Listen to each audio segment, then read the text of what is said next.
today, the 7th of November 2025. I am Cynthia Rutherford, your moderator. To my right is Mr. Vince Roy Jordan, Vice Chairman of the PNCR and Member of Parliament. To his right, we have Mr. Sherrod Duncan, Member of Parliament, and to his right, we have Ms. Dorothy Fernandes, Member of Parliament. Today, the press statement will be read by Mr. Jordan, and I welcome him now to read that. A Partnership for National Unity Parliamentary Agenda for Transparency and People-Centered Governance in the 13th Parliament. The Partnership for National Unity reaffirms its unwavering commitment to representing the interests of all Guyanese as the 13th Parliament of Guyana begins its work. Guided by direct engagement with citizens and key stakeholders across the country, a Partnership for National Unity has advanced a robust parliamentary agenda aimed at strengthening democracy, ensuring transparency, and protecting the welfare of the people. APNU has submitted an amendment to Section 69 of the Representation of the People Act to fortify the integrity of Guyana's electoral process. The proposed change mandates that every elector present a voter identification card and undergo biometric verification via fingerprint or facial recognition before casting their ballot. This measure will, 1, prevent voter impersonation and electoral fraud, 2, ease the logistical and financial burdens on smaller political parties, and 3, reinforce public confidence in the fairness and credibility of Guyana's elections. The APNU has also tabled an amendment to Section 16 of the Natural Resource Fund Act NRF to ensure that Guyana's oil revenues are used responsibly and transparently.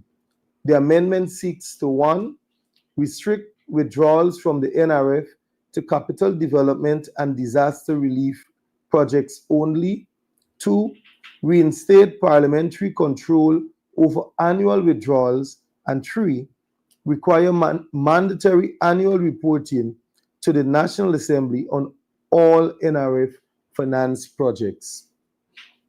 APNU firmly believes that our natural wealth must build long-term prosperity, not finance short-term political spending. In the interest of transparency, APNU has submitted questions to the government regarding the Guyana Online Academy of Learning goal and its partnership with the International Skill Development Corporation.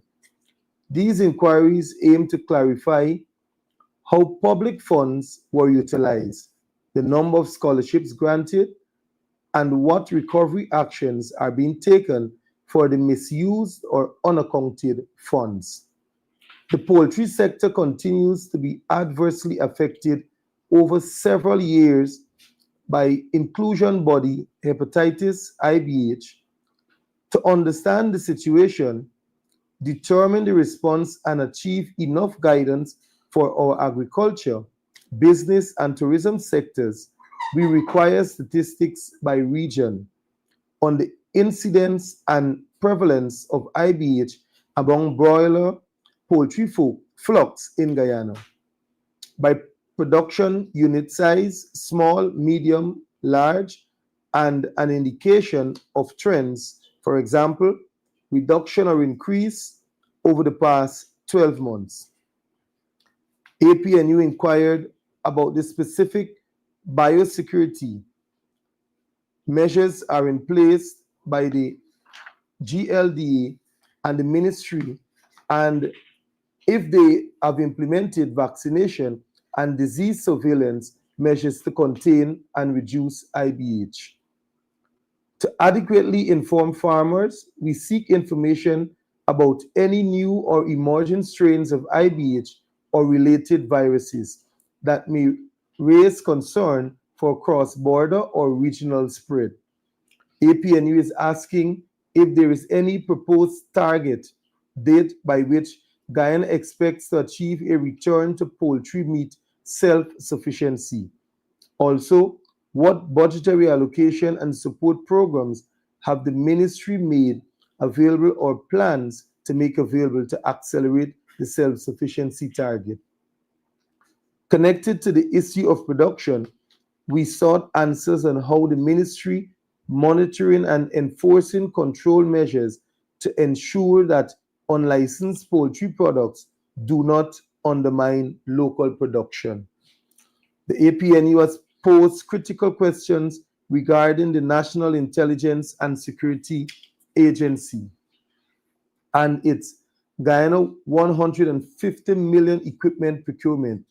We demand full transparency on tendering procedures, vendor details, and safeguards for citizens' privacy rights. Furthermore, we are pressing for updates on the oversight board provided under the proposed NIS-SA bill, mechanisms for parliamentary review, and actions taken following the October 26 terrorist attack to prevent recurrence and improve interagency coordination. Additionally, we have requested updated data on police strength in regions 7, 8, and 9, training on indigenous and environmental disputes, and safeguards related to AI-driven policing tools. To ensure accountability in public spending, APNU has asked the Minister of Public Works to release the full procurement records of the Inter-Energy Group consultancy awarded through GPL, including tender board minutes, evaluation criteria, and justification for selection. Recognizing the importance of local economic development beyond oil, APNU has sought transparency on the 5 billion community-driven entrepreneurial interventions, including disbursement by region, project outcomes, employment generation, and training results. APNU's parliamentary agenda is rooted in accountability, transparency, and the empowerment of citizens. We will continue to hold to the highest standards of governance and fiscal responsibility because every Guyanese deserves a government that works for them, not against them. Thank you. Thank you, MP Jordan. At this time, I wish to acknowledge Dr. Terence Campbell, the APNU's. Ms. Williams, could you please mute your mic? Thank you. At this point in time, I wish to acknowledge Dr. Terence Campbell, APNU's parliamentary lead, who is joining the press conference today via Zoom. I now invite MP Fernand to make a statement. Thank you. Heartfelt congratulations to the students of Guyana for their outstanding achievement in securing the highest overall performance in the Caribbean at the 2025 CSEC and CAPE examinations. A special national salute to our top scholars, Mace Boudou of Queen's College, the most outstanding CSEC performer in the Caribbean, and Sarah Khan of Queen's College, the most outstanding CAPE performer in the Caribbean. Your exceptional success inspires us all. Their victory belongs not only to them, but also to the devoted families who supported them and the tireless teachers who guided them. Thank you all for your unwavering commitment to excellence. As we celebrate their success, we must also look to the future. We call on the government to intensify efforts in the hinterland and other rural areas, ensuring that every school receives equitable resources, quality infrastructure, and adequate teachers. By bridging this gap, we can ensure that every child in Guyana, regardless of their location, is afforded the same opportunities for a brighter future, the chance to contribute to our nation's continued excellence. Thank you. Thank you, MP Fernand. I also wish to acknowledge Comrade Aubrey Norton, who is also joining us online, and he is the APNU chairman. I now open the floor for questions on today's press statement. Please note that Dr. Campbell is available as well to answer questions.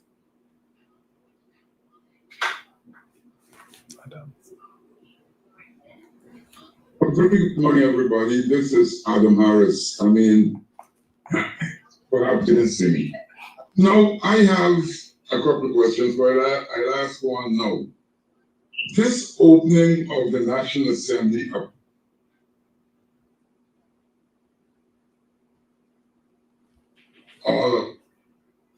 Mr. Harris, we're not hearing you too well. You're breaking up.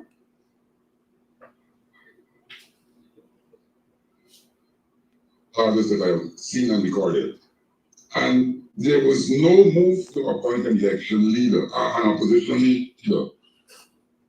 I heard the clerk of the National Assembly say that this now is up to the speaker. Is this natural, or is there a move to delay the appointment of an opposition leader? Well, Adam, if you follow, and I know you normally do, you will recognize that according to the standing orders and the Constitution, there is no specific timeline with regards to the election of an opposition leader. And so the ball is now in the court of the Speaker of the National Assembly, who is responsible for calling a meeting, being chaired by himself, and having the clerk of the National Assembly present with all opposition members. At that meeting, you will then have an election of the leader of the opposition coming from among any of the opposition members. To say that there is a delay or a push to delay the election of the opposition leader, I would not want to proffer a response on that, more than to say that the speaker will now have to make that decision as to when the meeting will be held. Thank you, MP Jordan. We have Yeah. Mr. Adams. Sorry. You may go ahead. Therefore, sorry, I want to know then, is there a possibility, sorry, that the speaker decide that there will be no for the National Assembly? Mr. Harris, we didn't hear your question too well. You're breaking up. I'm sorry. I'm asking, given the power invested in the speaker, is there a possibility that there could be no opposition leader during this sitting? You're saying during this sitting or during this session? Well, this session, sorry, that's what, a 4-year period or something? A 5-year period. 5-year period, yes. Right. Well, I would say that following reports from the clerk of the National Assembly and my readings, precedence has been said that the opposition leader was not elected at the first, at the opening, nor at the first or second sitting of Parliament during other sessions. And so one would want to wait and see if it will actually happen at the first sitting, which will happen on a date to be named, or the second, and then we can determine as to whether we will not have an opposition leader probably for this entire session. But again, it is up to the Speaker of the National Assembly. But the question is there a possibility? Well, like I said, at that time, well, of course, we will have to look at political strategies. Win being the persons or the party with the most seats in the opposition, they have already written to the Speaker of the National Assembly. To say if there is a possibility, legal minds will then have to look at how we will approach it, both politically and legally. As a party, we'll have to look at that. But at this point to go down the road to want to preempt what will happen, I don't think it will be in the best interest of the APNU speaking on that at this time. Adam, could I respond? Yeah, I'm hearing you, sir. Yes. I believe that one of the things we should look at is the Constitution. The Constitution provides for an opposition leader. And therefore, to me, it follows logically that there must be an opposition leader. The question of time as to when the opposition leader will actually be elected, I think you should have to the Speaker and the government. Thank you. We have a question I wish to read. How does the APNU intend to work with WIN representatives since there appears to be some level of rift between the two parties? Well, I don't know about a rift. We have made it very clear from the outset that we believe an opposition will be useful and effective. However, we do not have the power to determine when we engage. We have tried to engage, and we had hoped that even before the session, there would have been proper engagement so we could work the way forward. At this stage, I cannot say there are such engagements, but the APNU continues to be open. But we want to make it very, very clear. We believe we have a competent team, and that team will pursue its parliamentary agenda regardless.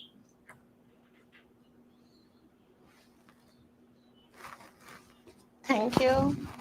Are there any other questions? Yes, ma'am.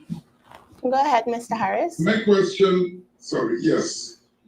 My question, well, two, but I'll ask this one first for Mr. Jordan. Now you have tabled a lot of amendments. They make sense, they're very good amendments. But given the governance majority in the National Assembly, what is your expectation of the success of these amendments? Well, Adam. But sorry, the motions, the amendments you did. Well, what we expect out of this is for the government to look and see the benefits of these motions. Take, for example, the motion with regards to GCOM, the Representation of the People Act that speaks to biometrics and verification. We have been calling since 2021, we have been in the streets and we've been asking that GCOM move to the position of giving to us biometrics and a clean voters list. Every single Guyanese knows that that is the need of Guyanese, and the Election Commission must move towards that. It is now time, after Barrett Jagjo himself would have called for that after he lost the 2015 elections, it is now time that when we take it to the National Assembly, they see it fit to work together so that we can have legislation that can be able to change the composition and the working of GCOM with regards to the list and with regards to biometrics at the place of poll. Also, it is now for Guyanese to understand whether the government is truly honest when they speak about fair, credible, and just election, because they have been saying that they want fair election. They have been saying that they want credible election. We know that the cry of every single Guyanese and every political party, except for the PPP after elections, is that these elections were not fair. They were not credible. And so at a time as this, I believe that when we take this motion to the National Assembly, it is for the government to see the necessity of the motion. It is the government to understand that this is also needed at the level of the Guyanese Elections Commission so as to be able to bring to Guyanese credible elections. And so I believe with that in mind, and for all of Guyana to see, the government will be able to then, or they will push to join us in having these motions passed. And the same is true for the others. When you look at the Natural Resource Fund Act, we would understand from a political party standpoint that there's an abuse on the revenues coming into the Natural Resource Fund Act. We want to take away from the control of the fund, the political direct control of the government, whereby they decide what, when, and how to spend our monies. And we want an oversight whereby all of Guyana would be satisfied that both government and opposition, the entire legislature, and Guyanese would know and see where our monies are going. And for that, you would also know that the APNU AFC government would have also, that was the beginning of how the act was. We started by saying that we want all the monies to be accounted for. We want Guyana to see and know in a transparent manner how these monies would be spent. We don't want any stronghold of control over the act. And now that Guyanese has been brought up to date with what is happening through Dr. Campbell and others who would have sat on that commission or that board, we intend to put this forward to the government, and we await their response and whether they would support. But we know that it is something that is beneficial to all Guyanese. And in addition to that, on both issues that Vince Roy so ably raised, in terms of GCOM, let us remember it was the observer missions, the international observer missions in particular, that raised a number of issues in their own reporting. I would hazard that it's more than 60 issues collectively, more than 70 that they have raised. Some of them we have raised in the past, and so they agree with the same issues that we agree with in terms of making our electoral systems more robust, and biometrics is just a tip of the iceberg. And we are hoping that through the National Assembly that the PPP can agree that if we are all to be satisfied with the results emanating from GCOM in future elections, the entire complexion not only of the Natural Resource Fund Board and how that fund operates, but also the Elections Commission, there is significant recommendation that GCOM has to undergo significant changes if Guyanese across the political and social divide in this country are to feel comfortable in the future with results that emanate from GCOM. And I want to pick up too on the whole notion of if we're satisfied that the PPP might work along with us. That is just a small part of it. This is the people's house, and we have an onus to show that we are ready on day one to govern this country. And that is why we have a very, very robust parliamentary agenda and work program. And look, we understand that we have other political parties in the House. We submitted close to 40 motions and questions and bills we want to see make the order paper in the near term. But we could have easily submitted 500 and tried to dominate the entire parliamentary agenda. But we're eager to see also what the PPP wants to table. We're eager to see too what WIN wants to table, and also what Forward Guyana movement want to table, because they're part of this. They're part of the stakeholders in the National Assembly. But the people ultimately, we want to be able to show to the people of this country that we understand these issues, and we are willing to move these issues forward in the national interest. I think that is what it's about. The bottom line of it, in the national interest, we believe that every issue that we have submit and will be submitting in the near future and throughout this 13th Parliament are substantive issues that, if given adequate consideration in the National Assembly, can redound to the benefit of all Guyanese. Thank you. Are there any other questions? It look like I'm gonna go back me alone. This is put your right foot. like the people's and Caretaker and Mr. Town. Mr. Harris, your connection, we can't hear you. Wow. Are you connected? You're breaking up. Wow. Okay, are you hearing me? Better, yes. All right. This is for Joretta Finance. Joretta, like me, we have deep roots in Bartica and Region 7. What was it that Win did to have such an impact? You're breaking up once again, Mr. Harris.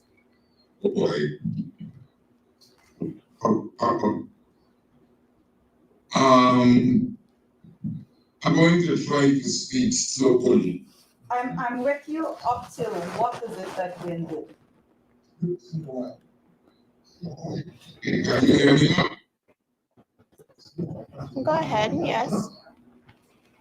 Director, did you hear about it? Mr. Just nod. I heard up to what is it that Win did? Do you have one mic in the background? Okay. Mr. Harris, Happy work now? Mr. Harris, could you take off the volume in the background that you have on? That's the feedback we're getting. Sorry? Mr. Harris, we're also getting a feedback from your background. I don't know if a television is on or something. All right. Is this good enough? Is it better? It is. Thank you. I'll go over the question. I was saying that, like me, Joretta has deep roots in Bartica and Region 7. And my question was, what was it, or what does she think it was that Win did to have such an impact in Region 7 during the campaign and the elections? Thank you for your question, Mr. Harris. And I want to just make it a little bit broader and not only put it to Region 7, but overall the impact that that party had seems to be more of a new kid on the block effect, in which persons saw a lot of underdog kind of reaction to the party. There's a lot of fight that came from the PPP government at the personal level to the leadership of the party, and they had the underdog, new kid on the block effect overall. It's just not in Region 7, but several other regions as well. But we're at the level of the National Assembly right now, and when persons elect persons to represent them, they will have to see how the representation is being made based on their expectations of those persons. So as my colleagues had pointed out earlier in this press conference, we have started our representation. We have a very robust agenda. We intend to go out and represent and show people that we are capable, competent,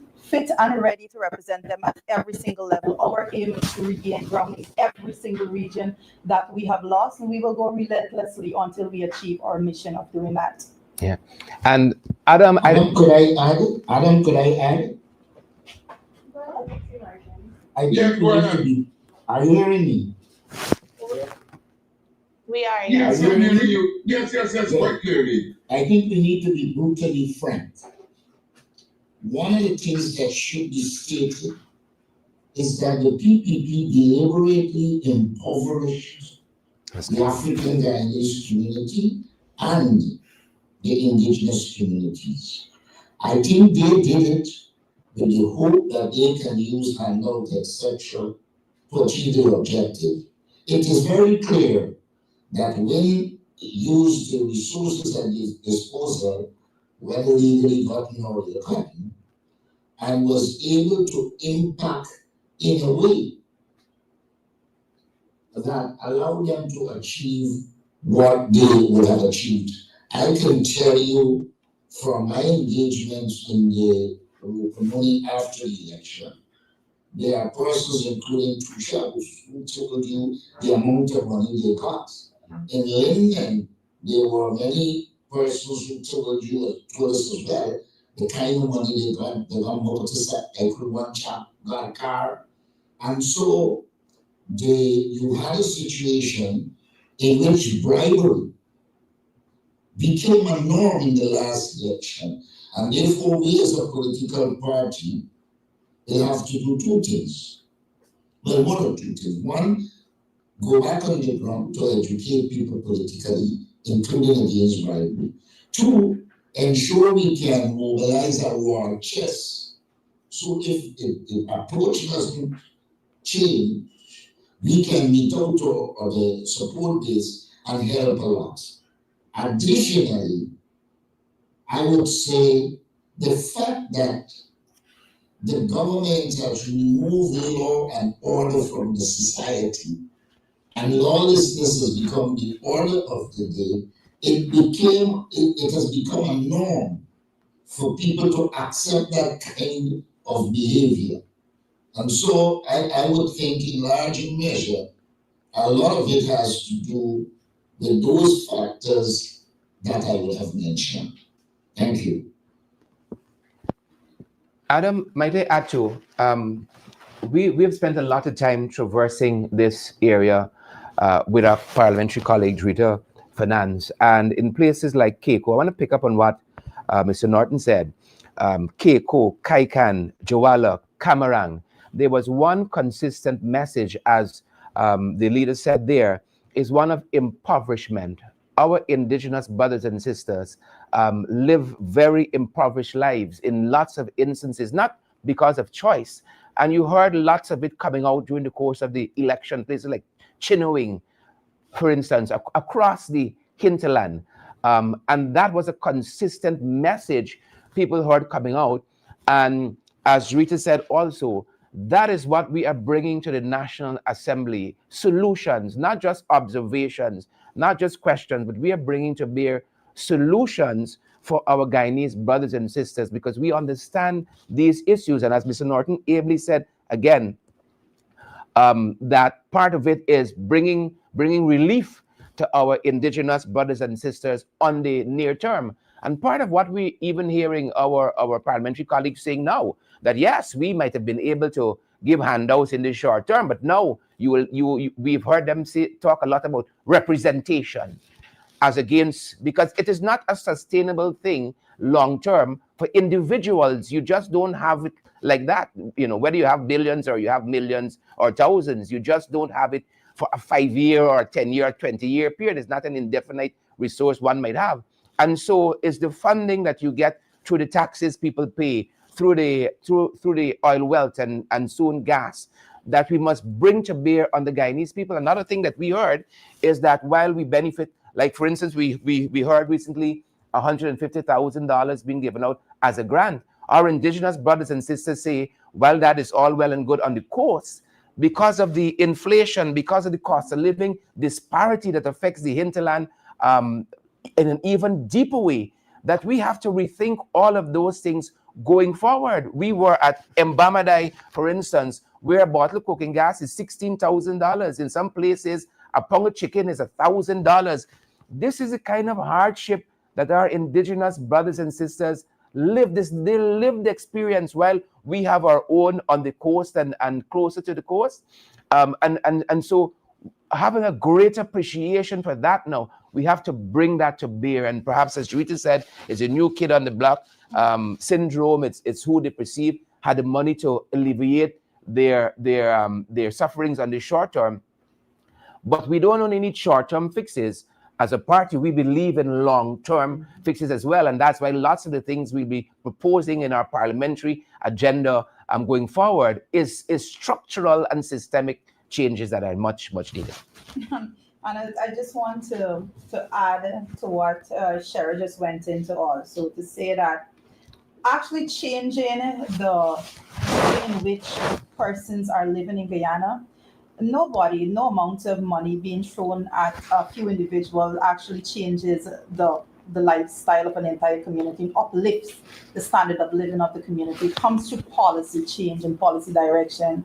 We have solid policy direction, and we will be guided and we will push forward in the National Assembly, not just based on our experiences in a single region, but collectively in the regions that we visited. We have seen it, and I've said it before, we've heard the stories and listened to the people, and this is when we come forward now at the level of the National Assembly and put the policy direction, because only through change in policy can we actually see change being impacted in these communities. No amount of us going out there with a few handouts and giving some persons little help here and help there, that does not change the overarching issue. The issue is policy based, and only policy change can fix it. And that is where we're going to go out and push in that direction, so that the indigenous communities, rural communities, all affected Guyanese that needs assistance and alleviation from the hardship they're in will be represented by the APNU in the National Assembly. Yeah, and allow me, sorry for prolonging this issue, but it's so important to us. So, for instance, if you had a good read of the mid-year report, you will see how housing disproportionately favors those who live on the coast, even though there are lots of challenges is there too. And part of our push will be for adequate housing for our indigenous brothers and sisters in the hinterland. It seems skew the closer you live to the coast. You'll see us focus also on security issue, because that is a major issue, especially in those border towns. So that's another issue we'll be honing in on. We want to secure our indigenous brothers and sisters, their communities and their villages as well. Healthcare is another major issue in the hinterland. The farther out you go, the worse it gets. Infrastructure. There's a school at Joel, I think, being built right now by Sheriff Security that is months behind. Just today, we learned that the government was abandoning the building of a multi-purpose center in Mabaruma, for instance, that would have come to benefit our people. Also at Mabaruma, the Hosororo Secondary School, we highlighted that the further out you go in our indigenous communities, advantage is being taken. And we're going to represent that in the National Assembly. One of the things Jarita has been talking about is healthcare. Another issue is, I think the Amerindian Act needs some work. The land demarcation issues, all of those issues are on the table because we know how important it is to our people, and especially our indigenous people. And we'll be attacking all of those issues very frontally in the weeks, months, and years ahead in this 13th Parliament. Additionally, we will pay serious attention to the African Guyanese community and the poor Indians in this country. Sometimes when we talk, we tend to operate as if it is only the African Guyanese and the indigenous. But also, when you visit these communities, you'll find a lot of Indo-Guyanese community that are in poverty. There is concentrated wealth in the hands of a few, but poverty across the board. I mean, I can't stop looking at this issue because I know it will emerge. Every time I drive because I wait, and I see that building that is placed in the same part with in the Mocha area. They move all those African Guyanese off of that area under the pretext that it was in the path of the road. It turned out now that it isn't. And when you look right opposite, they have given one of their family friends and favorites permission to build. So there's a big property there. And we need to continue to push for restitution to ensure that those lands are given back to the African Guyanese who they took them away from.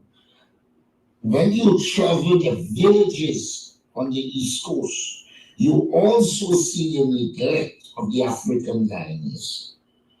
And so I think it has to be a broad push against poverty, because in essence what the government has done is to push large sections of the society into poverty as a mechanism for domination and control.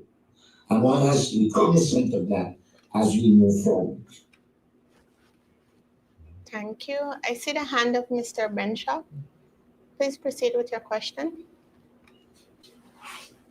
Hi, thank you. But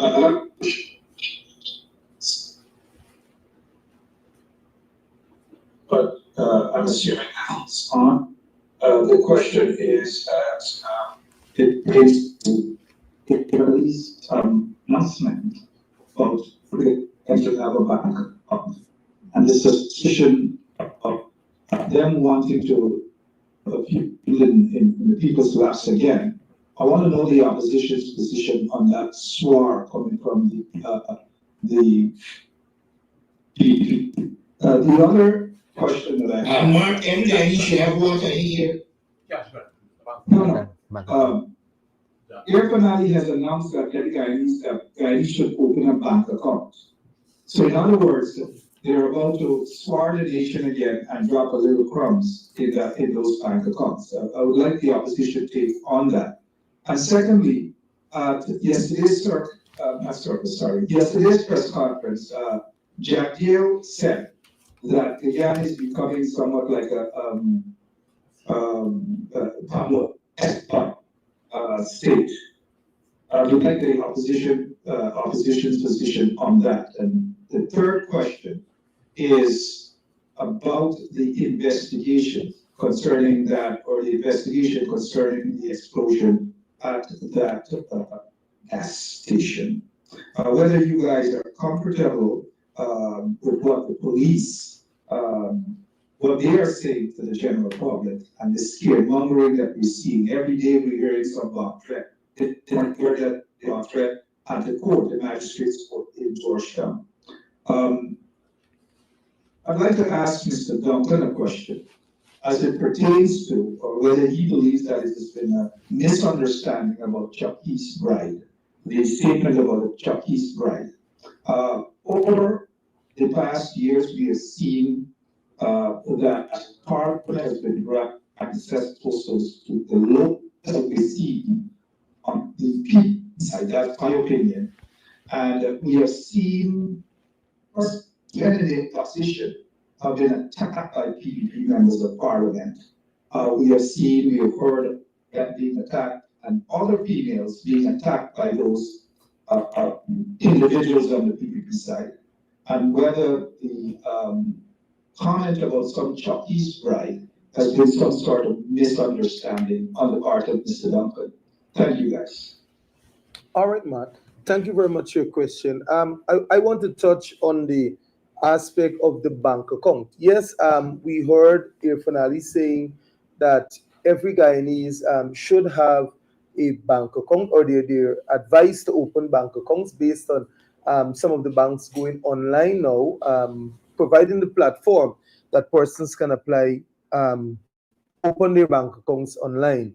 And only yesterday, I think it was, Jagdio came out and he said that it's not a necessity to have bank accounts. But the problem here is not really the bank accounts, Mark, from our view.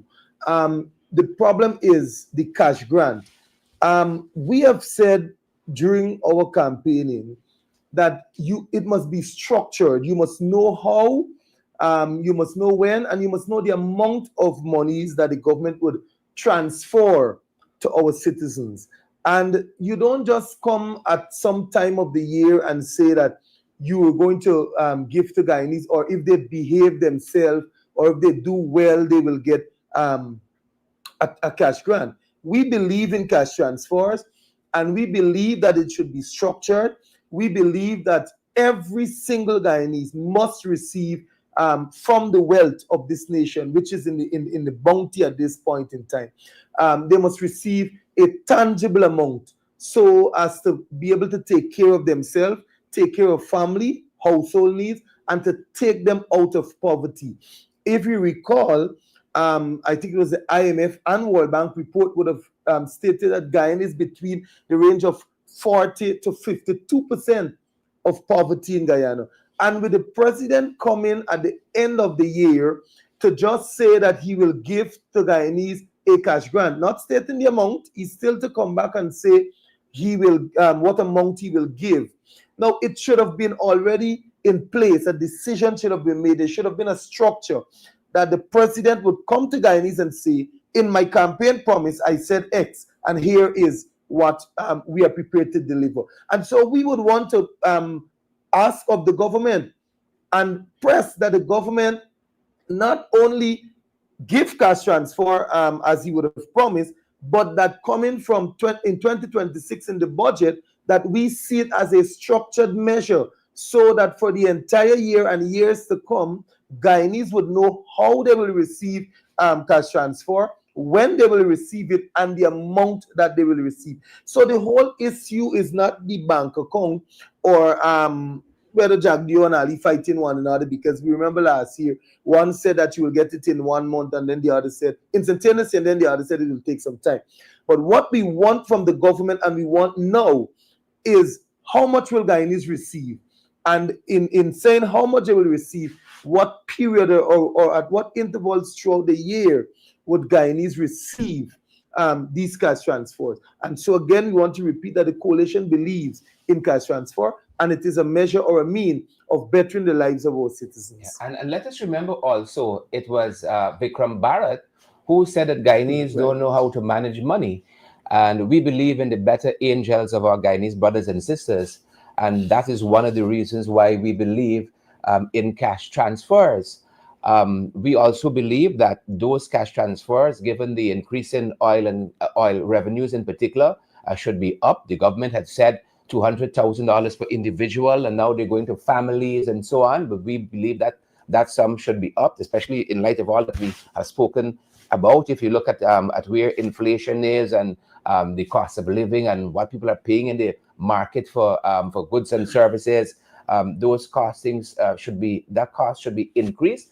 But one of the big things here too is how the government is using our digital information. It's easy to say get bank accounts. When we signed up for the cash grant, we didn't expect people going to be calling us during the election to find out who you intend to vote for or who you're voting for and all of that. So we're concerned broadly on the use of the information the public is going to be making available to the government. We see there's a big push for a lot of spy equipment to be bought all of a sudden, and there's a big push for AI cameras and so on. And while we believe in the safety and security of our citizens because of the kind of government we have, we are very, very, very, very concerned about about digital governance.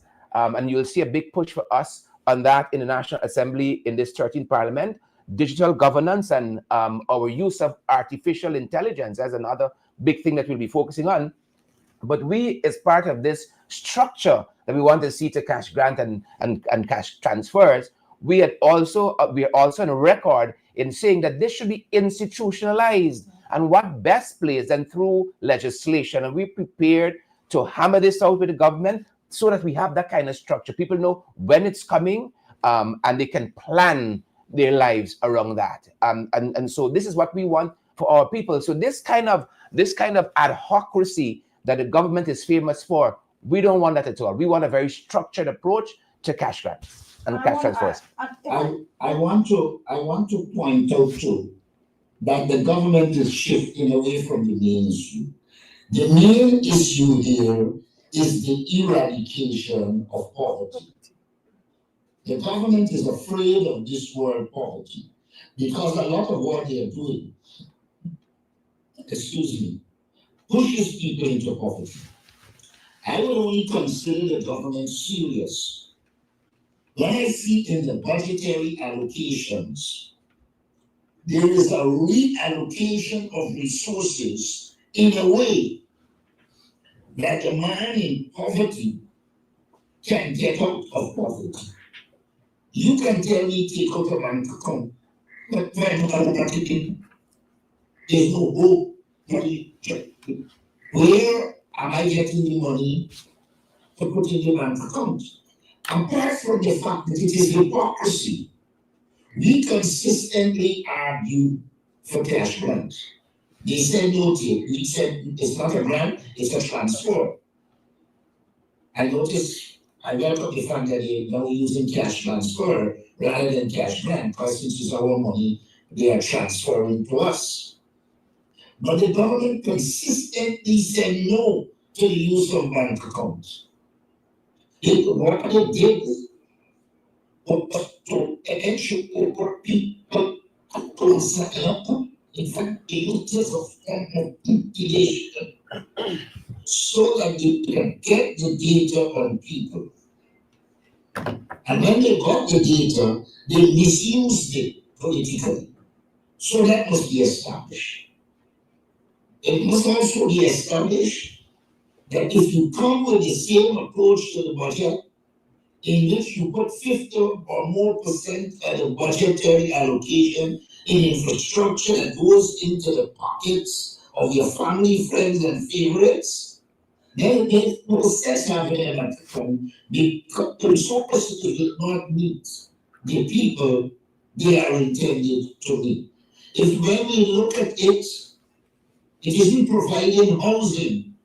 They put up billboards all across the country, promise deliver. They did not deliver 50,000 house lots. They did not deliver on proper housing. And until we see reallocation of resources that will tackle the issues of poverty, like for instance, transportation for children to go to school, that will impact directly people. If we see budgetary reallocation to ensure that children can get 2 hot meals as we proposed on the campaign trail, then we can see reallocation of resources for the people to benefit. And so a lot of this is farcical.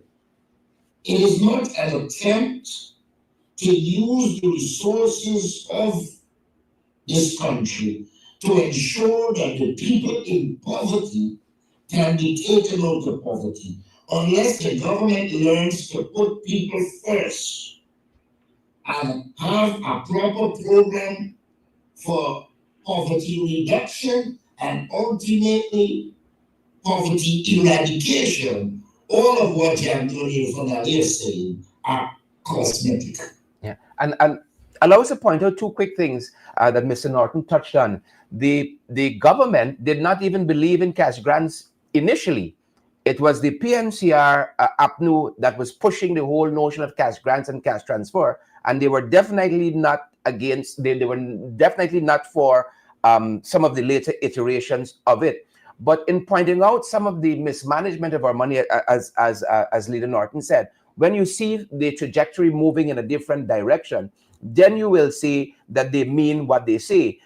We have seen, for instance, in the Auditor General's report, you have over 2-point-something billion spent on pharmaceuticals yet to be delivered. You got 1.4 billion in defective or delayed police station works. You got hundreds of millions in fire service equipment yet to be delivered as well. So it's a lot of missing monies that we intend to scrutinize and get to the bottom. Where's all this money in terms of housing? Mr. Norton said it well there.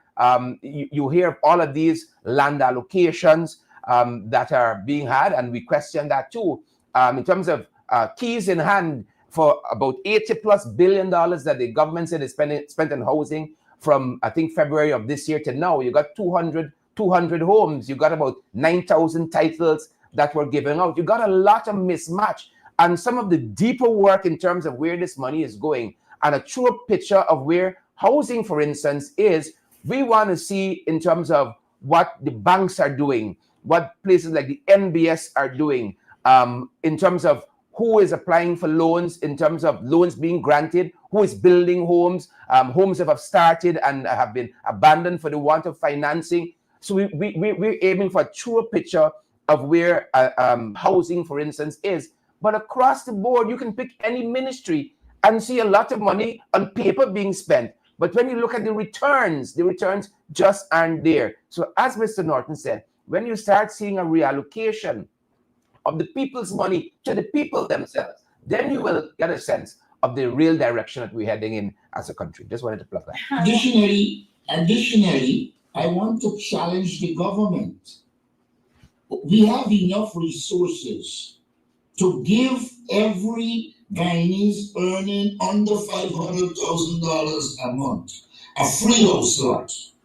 If you're serious about housing and alleviating poverty, take up the challenge we give on the campaign trail to give every Guyanese low-income, poor-earning Guyanese a free house lot.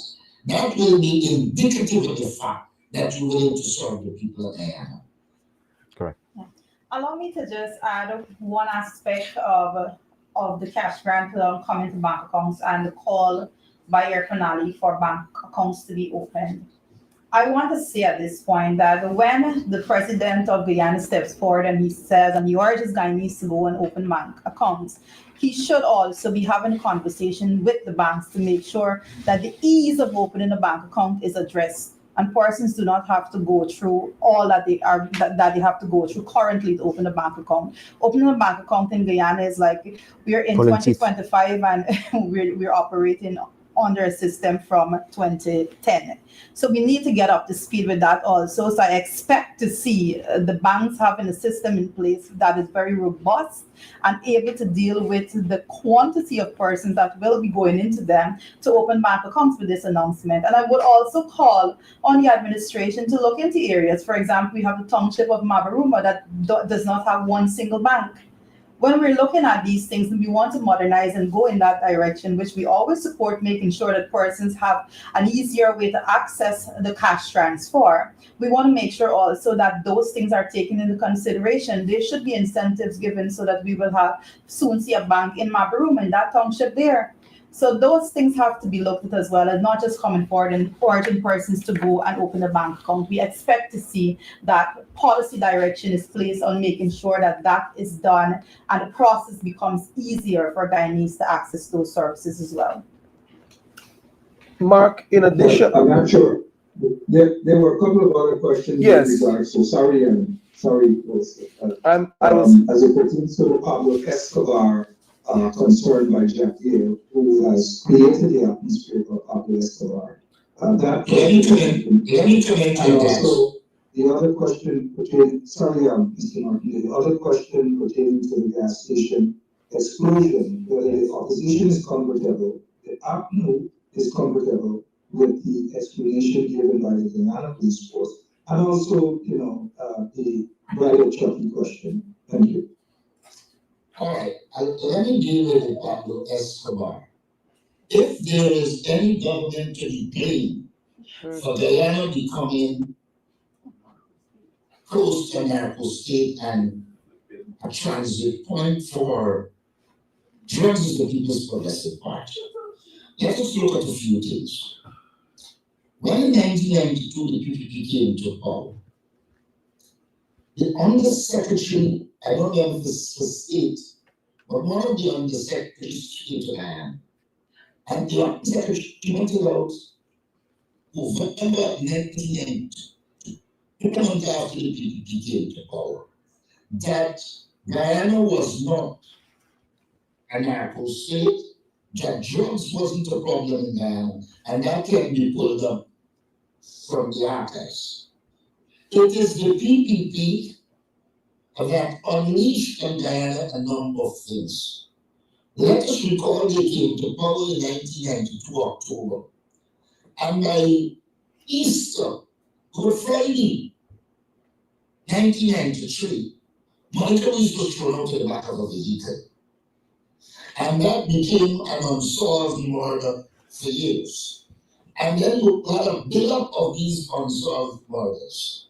Then you had a link between the PPP and the Phantom Squad and drug lords. Now, this attempt by Barry Jack to go on as if this thing emerged yesterday is garbage. Under the People's Progressive Party, the Guyanese society at the elitist level became deeply involved in drugs. The state protected drug lords to the point where it became very, very lawless. And if you look at all the persons that have been indicted, convicted for drugs, you see a close link to the People's Progressive Party. Now that the government is attempting to distance itself from Mohammed, what it is trying to do is to create the impression that they are paragons of virtue and were not involved. Guyanese must know that Guyana arrived at this sad state under the People's Progressive Party. And if it is an Escobar type state, then the PPP must accept responsibility for the lawlessness and placing us there. Now, you know, it is funny, and I want to make one quick response. I listened to Barajak Dill trying to suggest that this issue with Mohammed started in 2017. But he is well aware that information was provided to their government as early as 2010. And so to attempt now to link the APNU with what is happening is really out of place. The PPP government knew for years the underworld. One of the persons that was cited in the underworld was moving Ambassador Sarah Fraser around as they fought to regain power in 2020. So I don't think any Guyanese, there isn't one who is not aware that the party of drugs, lawlessness, and trafficking in people has always been the People's Progressive Party. And so any about an Escobar type state was created and is in the control and command of the People's Progressive Party. On the security question, Mark, we're very concerned about that, and we're not satisfied with the investigation. As you know, we have a police force in this country that suffers from a tremendous deficit of trust. The country does not trust the Guyana police force and anything that they say. And one of the things that we think will begin to remedy that is more information. But there's been a paucity of information surrounding this investigation. As a matter of fact, it's the APNU PNCR that has been pushing from day one since this horrific incident happened. And perhaps I should have prefaced my response initially by saying our thoughts and prayers with the family of Soraya Bourne. This is a very terrible time for them as a family, as you can imagine, and we wish a speedy recovery to all of the family members who were badly injured in this horrific bombing incident on the 26th. But we see it as very, very important that we get to the bottom of it. Too many things happen in this country, and we never get to the bottom of the investigation in a way that satisfies the Guyanese people. Think about the 20 young people we lost at Madia under this government. Think about the 5 servicemen that we lost to that helicopter crash at the helicopter belonging to the GDF. We haven't gotten to the bottom of that investigation. And then we have this latest bombing, a tragedy of immense proportion. But we want to get to the bottom of it, and that is why we have submitted a series of questions through the National Assembly directed at various subject ministers, of which the Home Affairs Minister is key, getting to the bottom of this investigation. We want to know what happened before. Was the government alerted to threats emanating from Venezuela or anyone before this incident happened? There has been 2 such incidents in the past. We want to know what the government knew, when they knew it, and what actions did they take. We want to know about the interagency collaboration on such an investigation, and more than that, some of the adjacent issues. If you listen to the family, their treatment at the Georgetown Hospital on the night of that incident leaves much to be desired. We want to know about the kinds of the kinds of support, financial and otherwise, through perhaps the Ministry of Human Services that is available to families like this. We want to know from the Ministry of Natural Resources that might have some input here, and also the Ministry of Public Works, as well as the Ministry of Home Affairs. Was this an area that had drills done? These are soft targets in the city. We had the bombing at the East Repentance Police Station, that detonation there, and then we had the substation at GPL at the entrance to South Ramveld. So we had some recent past incidents within the last 6 months. How serious did the government take these two previous activities? We haven't gotten to the bottom of those as yet, and then we have this third incident. And so, as I said, we've submitted a number of questions, and a number of even more questions are coming. For instance, the government tells us that the two persons who came from Venezuela landed at a particular region and at a particular point. We want to know how well those points that the government knows are susceptible to these kinds of incursions are being manned now, how they were manned in the past, and how they're going to be manned going forward. We want to get to the bottom of how two persons could slip through the intelligence that we have, all the boasts of how they're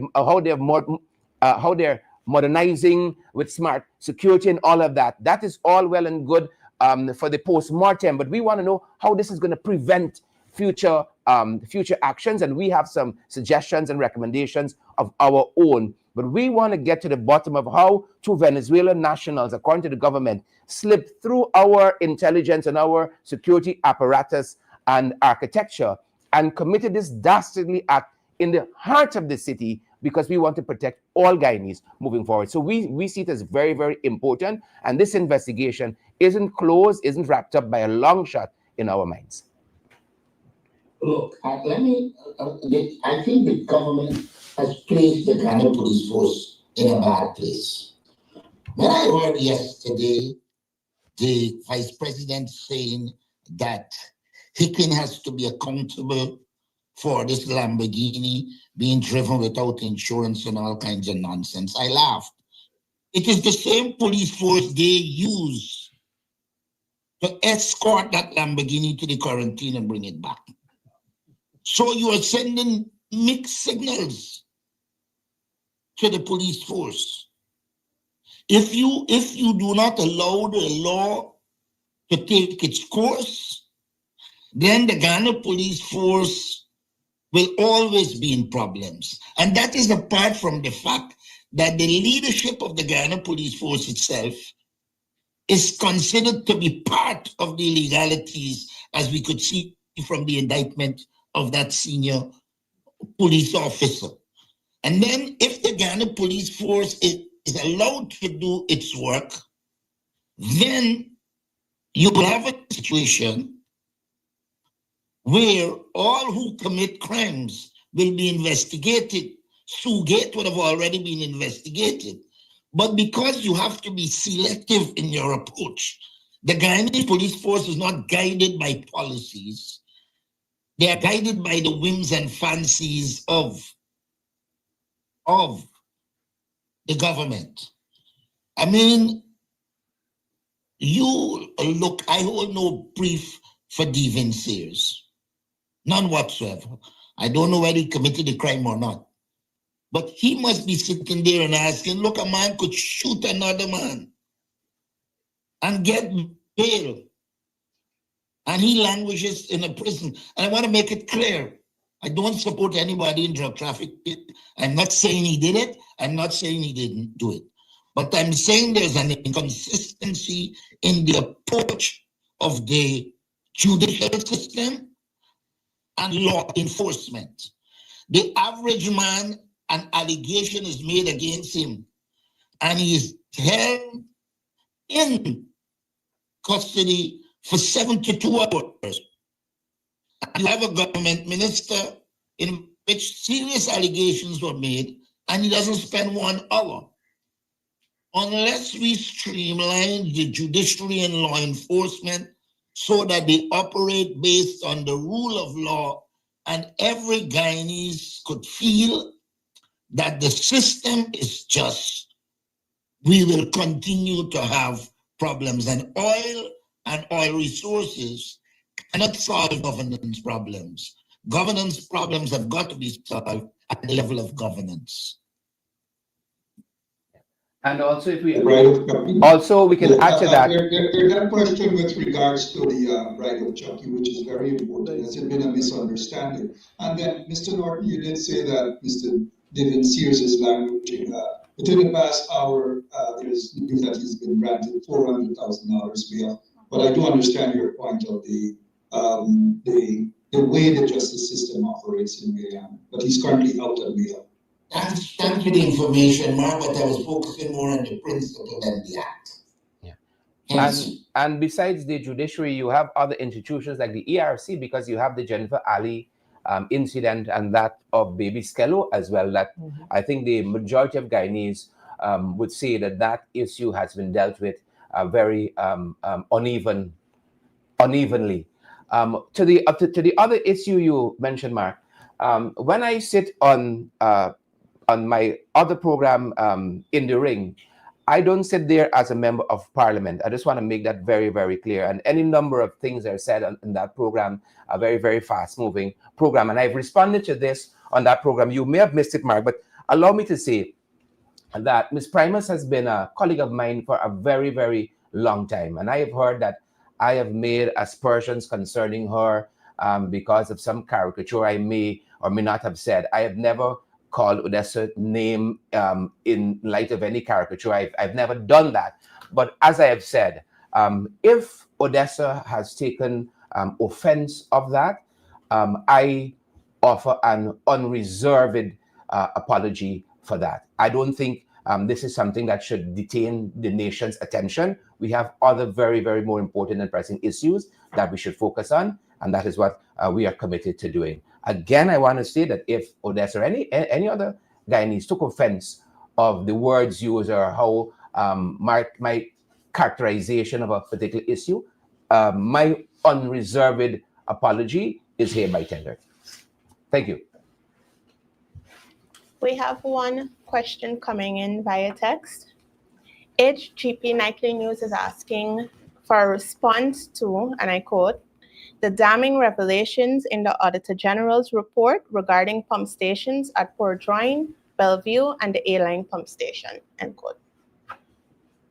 Well, I think yesterday I responded to Kaitro News or one of the other news reporters. But to answer to HGP TV, one of the things we must understand or we must know is that this government is not prepared to act and hold the officers that work within the ministries and the general public service accountable for their performance. The government, by large measure, knows full well of the corrupt acts within the ministries. The government, by large measure, knows of the incompetence within various ministries. And the government is 100% responsible for those corrupt acts and the incompetence, because they continue to put the people who are incompetent and corrupt in position to manage the resources and entities of this country. And take, for example, the Bellevue Pump Station. They gave to the National Procurement Board, to one of the Friends of the People's Progressive Party, Civic, a contract worth over $800 million. He failed to in any way perform more than 10% of the task that was allotted to him. And then outside of that, he did not reach the requirements according to the contract stipulation. I think 9 or so requirements. And so the government is to be blamed 100% for the failure. In other areas whereby you had, according to the Auditor General's report, monies that were paid out in excess of $130 million, and the government failed to recoup any of those monies in some instances.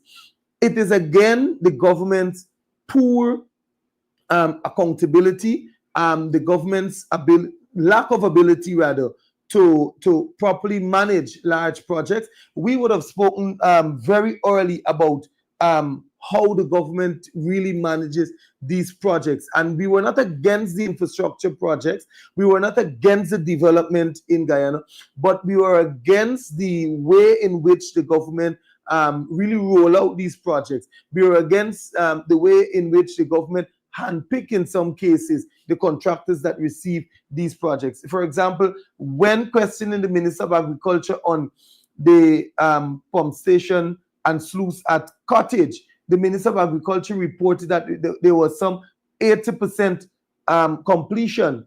And by the end of the very parliament, the budgetary cycle, the minister then come back to report that there was a 70% completion. So you saw that the completion rate or percentage reduced instead of increasing. When you then ask the minister for justification as to why the reduction in the percentage completion, the minister comes to say that the pump was not the right pump that was supposed to be installed, and then the minister covers up the incompetence, covers up the corruption, and they are part and parcel, they're complicit to the corruption in at NDIA. I believe what should happen at NDIA is that we should have a CEO who is competent, a CEO who is prepared to manage the entity and by far is knowledgeable of that entity. And so the government at this time, the Auditor General's report is very clear that all along what the coalition was saying was happening, indeed was happening. Look, I want to add this.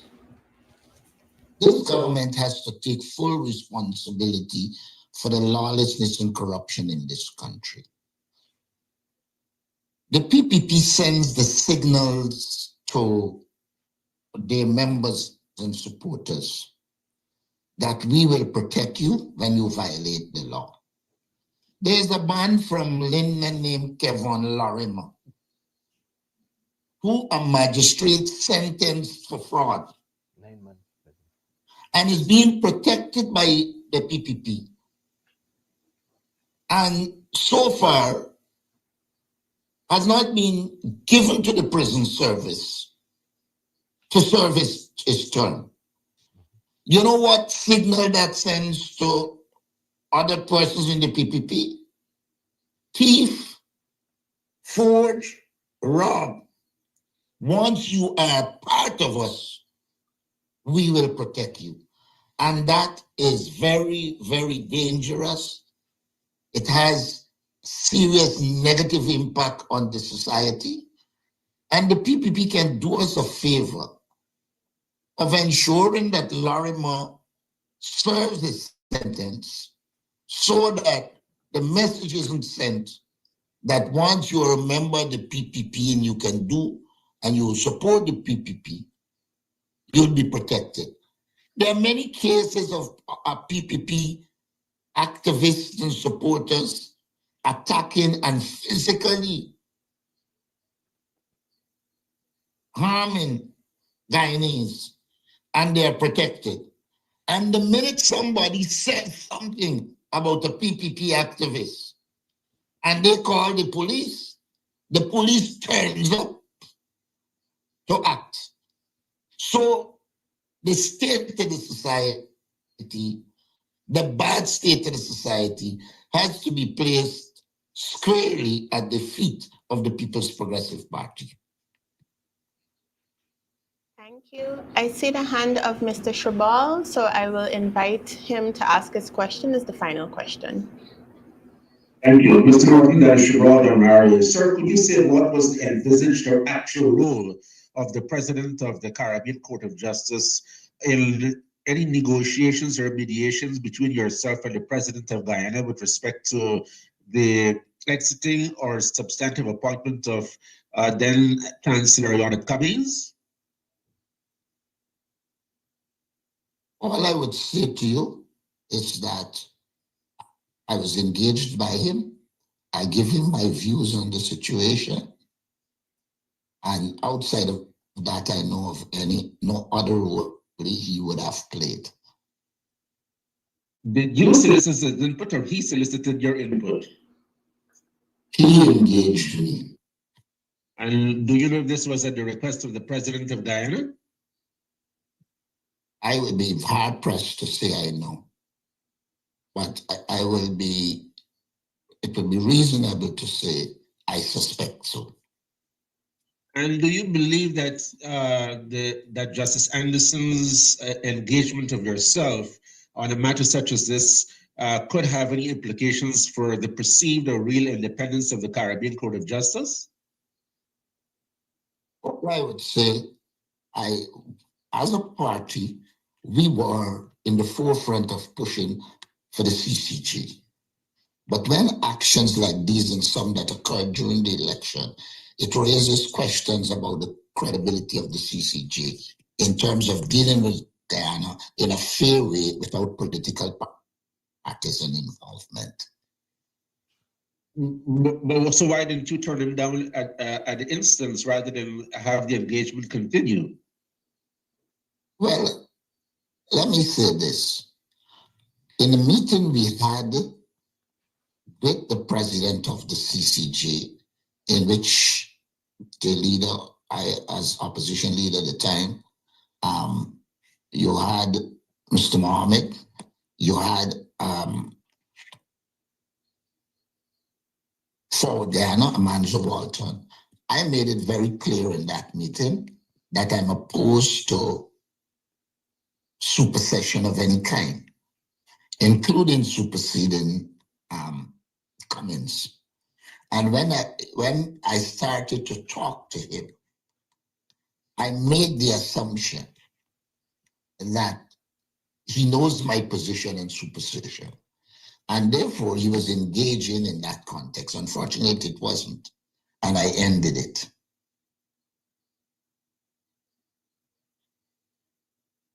So what exactly did he propose? I don't want to get into saying what he proposed or what he didn't propose. He engaged me, I stated the position, and at the point when I thought that this wasn't in the interests of Guyana, I just didn't continue to engage. Just a clarification, Mr. Rossi, I can you clearly. Are you saying that an engagement of this nature in a matter like this could call into question the independence of the CCJ? Before, we are supporters of a Caribbean Court of Justice. We have always been, since in the Burnham time. Burnham had advocated it, and when it emerged, we supported it. However, I would say to you that there are credibility questions. There's also the question, in my opinion, of the CCJ actors operating on the assumptions of what happened in Caribbean islands. When in Guyana's case, it is a kind of an authoritarian government that does not subscribe to the conventions of Westminster. And therefore, to the extent that they don't seem to grasp that, so some of their decisions would be questionable. And I would say to you that this last set of engagement raised serious concerns about the impartiality of the Caribbean Court of Justice. I will never see them in the same light that I saw them at the inception of its establishment. Thank you. That concludes today's press conference. I wish to thank the media for your respectful participation, and I wish to thank you viewers for joining us as well. Do enjoy your weekend.